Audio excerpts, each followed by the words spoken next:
the patterns in the whole numbers. A very simple and a very interesting thing. See, whenever you get the blocks, what you do? You make certain, you jumble them up, or you make certain buildings out of it.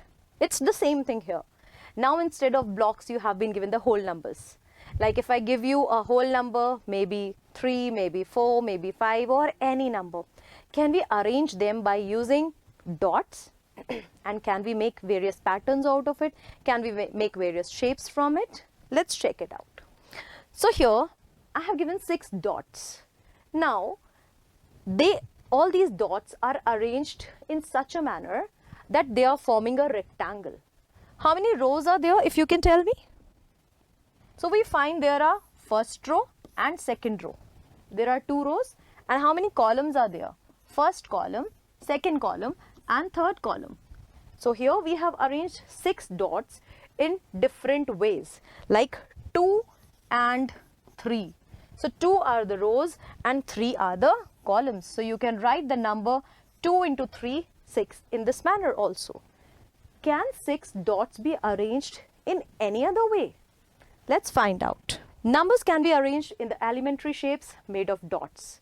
It can be in a line, a rectangle, a square, a triangle, or there may be some other shapes as well. But we'll be dealing with these in your syllabus. So let's start. If I give you 2, so 2 can be represented in a line as 2 dots here. Very simple, in a line.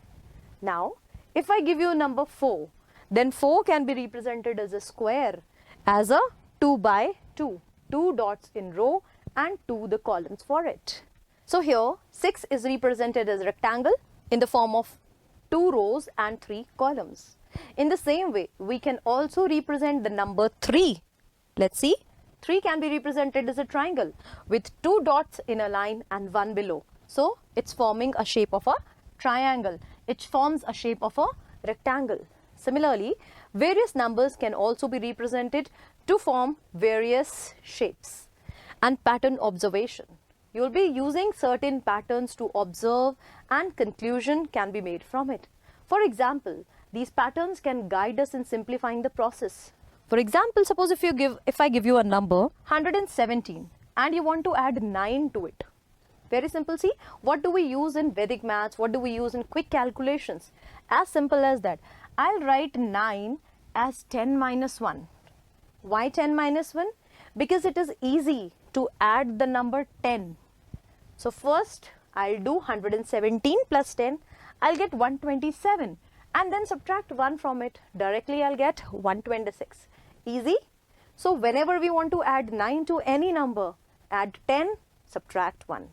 For example, if I want to subtract 99 from a number, what can I do? Instead of 99, let me subtract 100 from the number. Like 117 minus 99. It gives me 117 minus, now 99, I can write it as 100 plus 1. Now here, why 100 plus 1? Actually, it's not 100 plus 1. It is minus 100 plus 1. Right? So, I'll first subtract 100 from the number, this original number, I'll subtract 100. Then I will add 1 to the number. So 117 minus 100 will give me 17. 17 plus 1 will give me 18 as the number.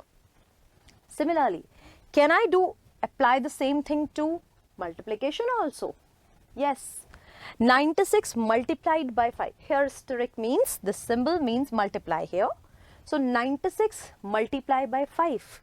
Now, how can I write 5? You know that 10 divided by 2 is 5. So, if I want to multiply 96 by 5, in place of 5, I can also write 10 upon 2.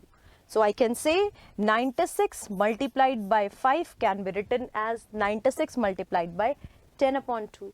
And you know, multiplying by 10 is very easy. We simply have to put a 0 after the number. So 960, and then let's divide by 2. So half of 960, that gives you the number 480, and it's being written in this line as well. 5 is written as 10 upon 2.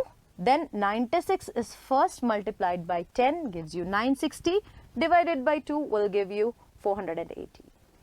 Similarly, 15 Can we write 15 also as some other number? Yes, 15 is what? 30 divided by 2, right? But now in this particular case, you can see in place of 15, I have written 30 divided by 2. So should we multiply first 64 by 30?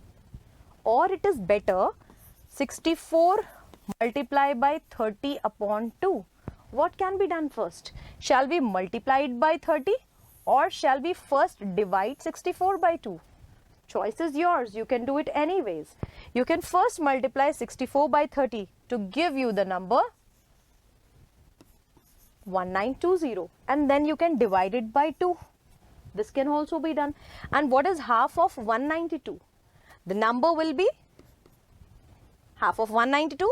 You get 96, and then simply put a 0 to it, right? The second method that we can use here is, first let us divide 64 by 2. So if I divide 64 by 2, I'll get a number 32. Now here the second method in which we can apply to this is, if I divide 64 by 2, I'll get the number 32. Now if I multiply 32 by 30, see what I'll get? I'll simply do 3 times of 32 and I'll get the number 96 and simply put a 0. So I'll get the number 960. So here we can say, in any which ways I'll get the number 960, right? Very simple multiplication using a pattern. So while the patterns are used, you can easily solve various questions based on these patterns observation. So you need to observe some pattern. It will make your calculations more easier.